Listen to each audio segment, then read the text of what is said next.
We have a story here about Twitter CEO Linda Yaccarino, who I put in my notes Janet Yaccarino. I'm sorry, this person just looks like a Janet. Tell me this person She here. I'm going to does, bring this sure. up. We're going to put the thing up here. This has no sound on it, just because I want everybody to tell me that's not a Janet. She gives off Yeah. Janet vibes. I always think She of her as feels like a Jan Janet. Yaccarino. She looks Yeah. more like a Janet than a Linda. So I always think Janet Yaccarino.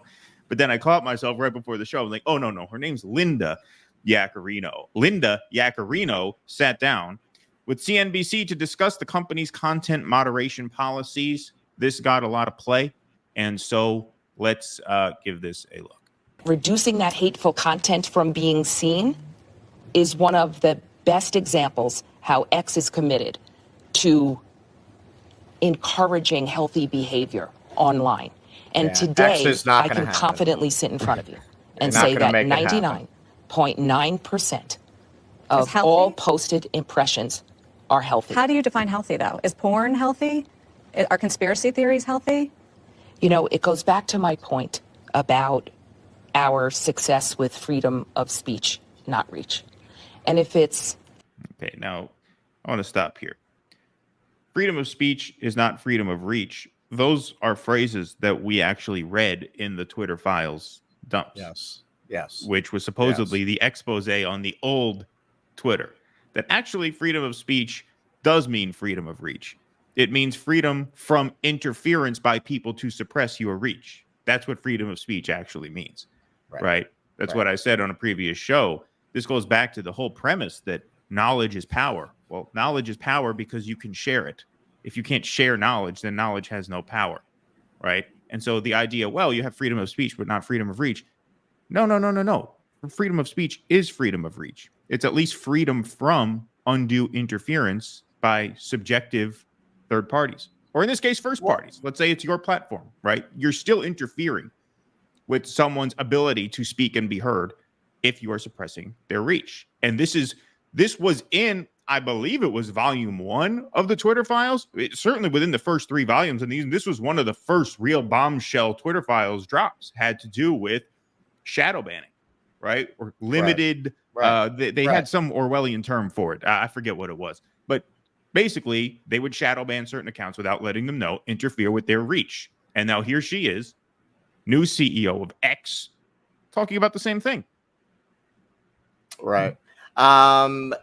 Yeah, and we can see just on YouTube in the space that we're in, you can see how much this distorts the public debate and public conversation. Because before, what a lot of the people in the political YouTube space call adpocalypse, where they change the algorithms, MSNBC, CNN had pitifully low views. Nobody wanted to watch that shit.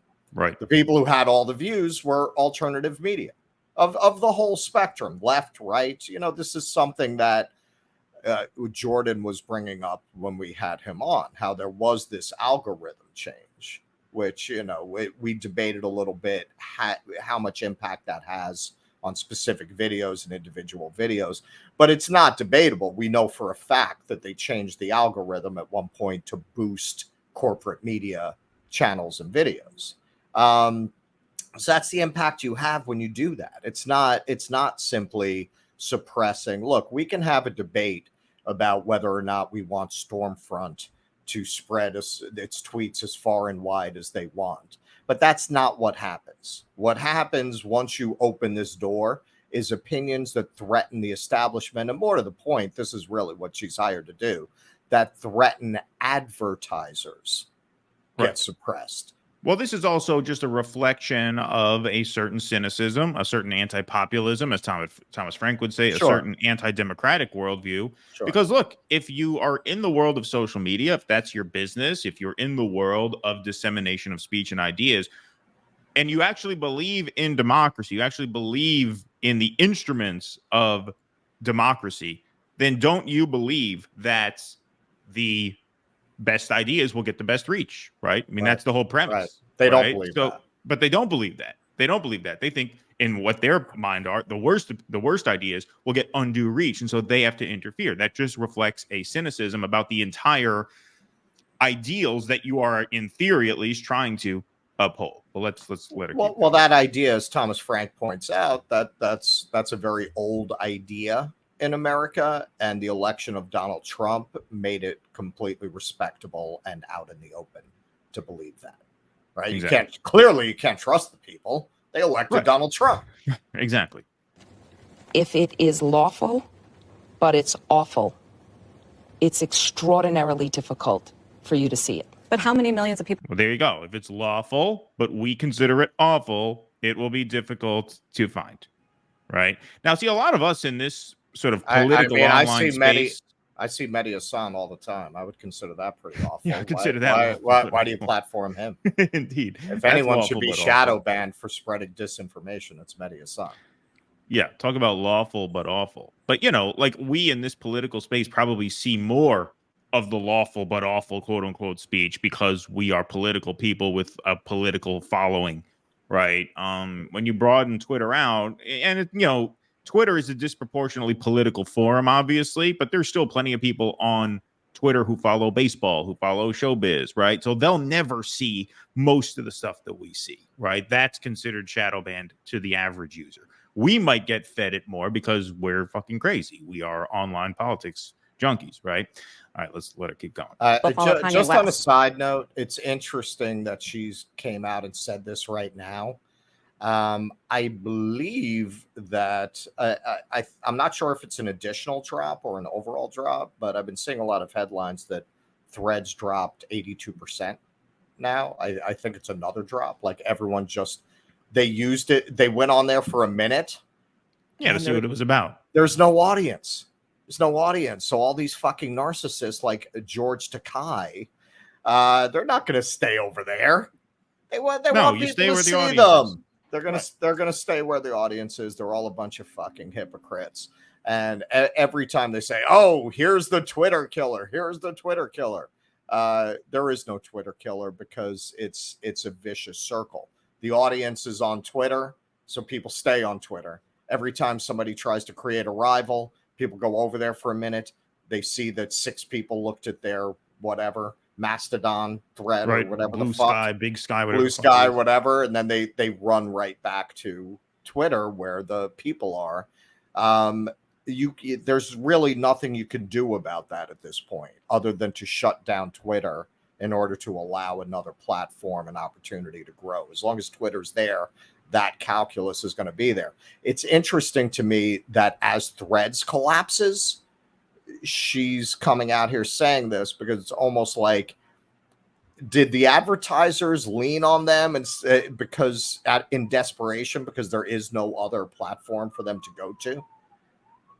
I mean, there are always other platforms. I think that they are giving them the same kind of pressure that they give to all of these tech companies. That's how they maintain a check on freedom, quite frankly. I mean, I hate to sound like a don't tread on me guy, but that is how they maintain their check on it, because that is how they sort of corrupt the normal process of, okay, we're going to give the people what they want and we will succeed or fail based on how much the people want it and how much they buy it and how much they engage with it. The advertisers represents this intrusion into that process. Well, here's another revenue stream that you can tap into, not by making your customers happy, but by making us happy.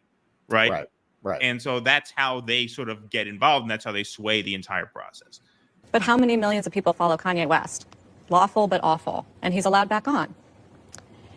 Kanye, who hasn't rejoined the platform yet, but is planning to do so, will operate within the very specific. Kanye should create his own platform called Yay with a big Y. So call it Y. You know what I mean?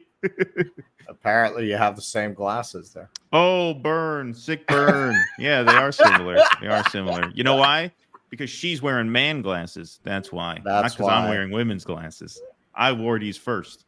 I can prove it. Policies that we have established, that we're clear on, that everyone who's watching this or listening on Spaces can access themselves. And we have an extraordinary team of people who are overseeing, hands on keyboards, monitoring all day, every day, to make sure that 99.99% of impressions remain at that number. But we also have to remember what's at the core of free expression. You might not agree with what everyone is saying. We want to make it a healthy debate and discourse. Okay, but see, this just doesn't compute. Yeah, who decides that? You can't say for a minute and a half, we're going to make sure that 99.9% of what you're seeing is healthy according to us, and then say, well, we also have Safe to and consider, effective. on the other hand, the 0.01% of our consideration, I guess, if my math is correct, is for free expression. If you really believe in free expression, then you don't really believe in healthy and unhealthy discourse, right? You believe that all discourse is healthy. Now, some of it is productive and some of it is unproductive, but even unproductive discourse is an inevitable component of free discourse, right? So you can't really deem it unhealthy. You can't otherize it, right? Now, listen, once again, there are actually rules on Rumble. People think Rumble is just totally free speech. You can say anything you want. No. You are not allowed to slur people on Rumble. You're not allowed to threaten people on Rumble. They have a very, very short list of rules. And those rules are consistent with rules that if you violate in real life, there would be some sort of legal penalty for, right? So no one's saying you should be able to come on social media and threaten people or slur people or harass people. No one is arguing that. What we're arguing is that you need clear boundaries that stop at pretty much that point. And you need to be able to prove demonstrably that if you're going to penalize someone, it's because they violated those very clear policies. The list of on YouTube of shit you can't say is pages and pages long. I mean, Russell, you've read them. I've read them. I mean, it's insane how many rules there are.